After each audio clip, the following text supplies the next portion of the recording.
Hey, mate. Tal came off at time last night. Is he struggling a bit at the moment? No, look, the reason I took him off, I just thought we needed a spark, we needed something. I just felt like I said, it wasn't about him, because it wasn't about, I could have taken off any one of a number of players. It's just that I felt like we needed something to change the course of events.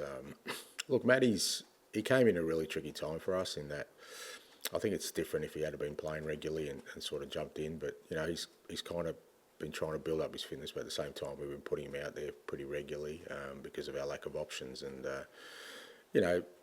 still a young man. He's it's a different league.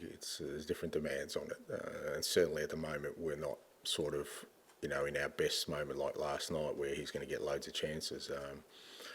But I think again, working with him since he's come here, he's got a really strong head on his shoulders. He even last night, as disappointed as he was to come off, it didn't seem to affect him in terms of his mental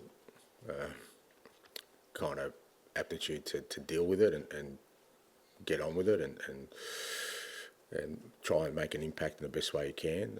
But it's fair to say we've put a lot on a very young player, introduced into our league. And but I remember, look, Lucas was a kind of similar one at the beginning of the year. He struggled a little bit with certain games, especially in Europe. He struggled a couple of times, but over time you've seen him sort of flourish. And I'm sure once we can get Dom back in and hopefully Richie not too far in the future, that we can sort of use him in the way we want to. Completely accept that. We shouldn't rush to judge players. But isn't the nature of signing players in January, in the situation Tottenham have been in, that you need players who can make an immediate impact? Yeah, I think that's a fair assessment. But at the same time, I think we got a point in that window where there was a decision to be made whether we kind of passed up an opportunity to sign an exciting young player and go without.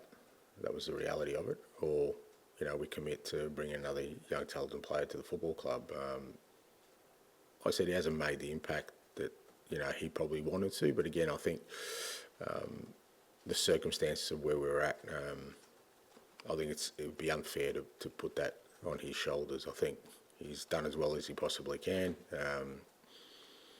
I'm sure even between now and the end of the year, people will see him, and realise, what a talent he is. And my job is to make sure that we, protect him through that. And just finally, are you confident that centre forward is his best position, or could we see elsewhere when Solanke's playing? Yeah, no. Initially, I think my view was that he'll probably play in a wide area for us once Solanke was back. So I'm keen to try him out there. I think the first game he played out wide on the left, and you can see that he's really comfortable there, or out wide on the right. So I think he'll get more opportunities there. Thanks, mate. Tom. Ange, is there a sort of concern for you that this team isn't still like sort of delivering when it really matters? Look, if we were kind of in a position where I felt we were well placed to do that, then yes, but we were still missing significant key players last night, and the likes of, it's easy to kind of forget, but the likes of Van der Ven, Romero, Solanke, make an enormous difference to us in just the way we play and with their mindset and with their physicality and with their experience. As I said, we were still very young last night. We're still a very young team. And last night I felt it was a game where we needed to sort of really be strong in certain aspects of the game. And those kind of guys would help us. So, if they were available and we performed like we did last night, then I'd be questioning it. But, there have been games we have delivered. But last night certainly wasn't near the level it needs to be for us to win those kind of games. You have a lag then, you think, even when players are back, that they're going to need a bit of time to kind of get to speed? We don't have lag. Look, the reality of it is, like, we where we are right now, we don't have time for all these things for this season anyway. Is that, like I said, look, the tie isn't over. I get last night was disappointing. No one's as disappointed as I am about it. But come Monday morning, we've got 4 days to prepare for a game where we're 1-0 down with a home game to come. And I think that's where our mindset should be. But before then, I really think it's important that we play well and get a result against Bournemouth. I think we still need to move up the table. We can't be dismissive of that. Like I said, our league form, we've won 3 of the last 4, and we need to stay on that kind of trajectory because I think it's important for the club, it's important for these players.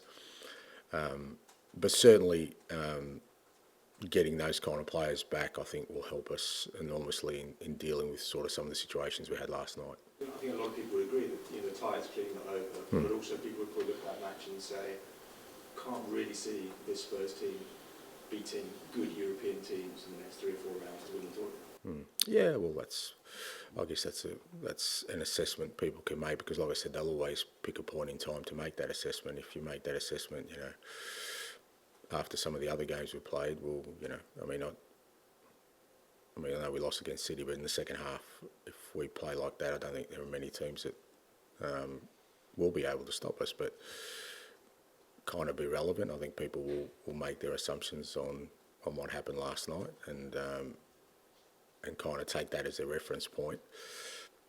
Again, from my perspective, what's important is we get a little bit more consistent in the way we approach things. And I firmly believe that when we play our best football, as we have at times this year, we don't need to fear anyone. Just in the pitch thing with Van der Ven and Romero, I mean, does that kind of give that sort of fine margin that kind of suggests maybe they're not quite ready? I don't know, I'm not a doctor. No, you're not, mate. No, you're not. So, But I mean, neither am I. Resilience is not that high if you think. Well, no, not really. I mean, I think anyone who hasn't played, it's got nothing to do with resilience. Anyone who hasn't played for the amount of time they have in the position they have, it just didn't make sense for us to kind of. And it wasn't that kind of game where, we needed central defenders. We were trying to score goals. So in my mind, there was no point. So, look, I get the whole medical thing's obviously been an issue for us this year, and everyone's sort of questioning every decision I make. But with the greatest respect, everyone here and everyone in the outside world probably has 5% of the information I do. So, if people think that I'm just going out there and not making decisions on just what I feel, my gut, then I don't think I understand the position I am and the information I have. I have all the information, and I'm sure if I shared all the information with you, which I can't because of various reasons, you might sit back and say, okay, totally understand that, but also understand that people are going to question everything I do at the moment, every decision I make that against the prism of, that I don't know what I'm doing. I mean, those two, possibly for the second leg, you think? Or? Oh, I'd say so, for sure, yeah. Maybe even Sunday, we'll see how things go. And Don this weekend? I'll just see, mate. I haven't seen him. Like I said, he's sore. It's a knock, so it just depends how he settles down over the next sort of 24 hours. And, hopefully it's not too bad. Tom? And on the topic of continuing to climb up the table, which you say you'd like your team to continue as a priority, it's still the case that you've scored 20 goals more than a lot of the teams in and around you. Why do you think it is that there has been that disparity this season between, sometimes felt that if you're not thrashing a team, then you end up dropping points. Why do you think that is? You mentioned consistency. Yeah, and look, like I said, some of that is just due to the sort of situation we're in terms of, the issues we had around our squad. But I think just about every game we've lost this year, we've lost by a single goal. And we're just, like I said, we found it really hard to get results out of games. I mean, even in the league, if there's a number of those games we've lost. We've lost way too many games this year. If they were, draws, we'd be probably in a pretty decent spot in the league. But like I said, we've either, played teams off the park and won really convincingly, or we've lost. There hasn't been any middle ground, and you need middle ground for consistency. And that was evident again last night. I mean, that was a game which, as poor as we were, we still shouldn't have lost if we, if our mindset was right. You get away with a draw and come back with a different scenario, and that's been the case in the league many times this year. So that's part of our issue. Like I said, some of it can be explained by our squad situation, but some of it is also just about our approach and our ability to get something out of a game that's not going our way. As well as saying that last night was a wake-up call, Son said that next week's second leg will become the biggest game of the season. Do you agree with that? Biggest game of the season Sunday first, but I know where Sonny's coming from. Obviously, look, we want to continue in the competition. We have to win it, so we have to win on Thursday night. If we don't, then we're out. And in that context, it's the only sort of competition left for us to try and win something. Yeah, it's definitely the biggest game, but I'm going to make sure that none of them are thinking about that. I'm not going to make sure today that they're all thinking about Sunday, because really Sunday is really important for us. And John, please. Last time you played Bournemouth, you had a bit of an exchange of views with the fans. You've come round to... Did I? No. There were, When you went over to the away end. Ah, okay. Sorry, yeah. Sorry, yeah, go on. Yeah. you said you would take it on board. And last night we had the goalkeeper having an exchange with... No, but... What can you do, or do you not feel you have to do anything to get... Yeah, but like I said before, like Vic's, he's just so passionate. He just wants everyone to push on and try and get something. I mean, I don't know what people want. Do they just want robots that just sort of stand there and clap and walk off? And I mean, we're all human beings. Like whether it's me, whether it's a player, whether it's the fans, there's emotion after the game. You understand that. There's sometimes that is not positive, and you kind of want to deal with it in the right way. But they're human beings, mate. And I don't get this kind of narrative that there's all of a sudden an issue. If anyone doubts Vicario's commitment to this football club or his passion, mate, watch the bit they did on him coming back from injury. I mean, that guy did everything in his power to get us back as quickly as possible. Why? Because he cares. He cared last night. He cares this morning. He's a wonderful asset for this football club. And, if people think that he was trying to do anything but something that he hopes will help push this football club onwards, then I think they're just trying to find stories for the sake of it. I think most fans do like players with passion. Maybe what we could do with more of that, more people like him. But why would a player do that if negative stuff are coming out? They're going to look at what's being said now about Vicario, which I haven't seen, but obviously there's some negative aspect to it. The next players go, actually, no, you know what, I'm just going to clap and walk off quietly because we don't. Do we want it or don't we want it?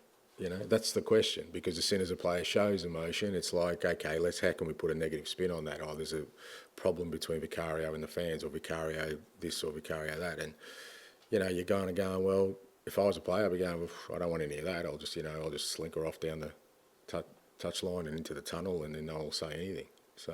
Is it because it's post-match and everybody's emotional?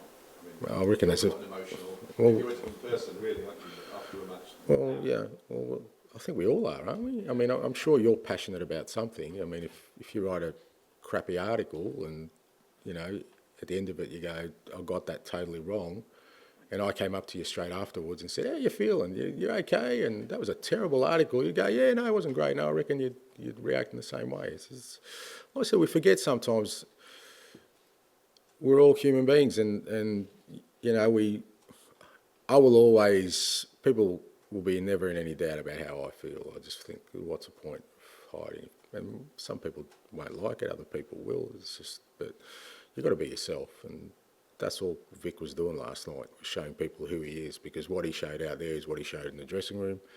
It's what he shows every day of training. He loses a game of training, he's not happy. So, that's just who he is. Okay, thank you. Thank you.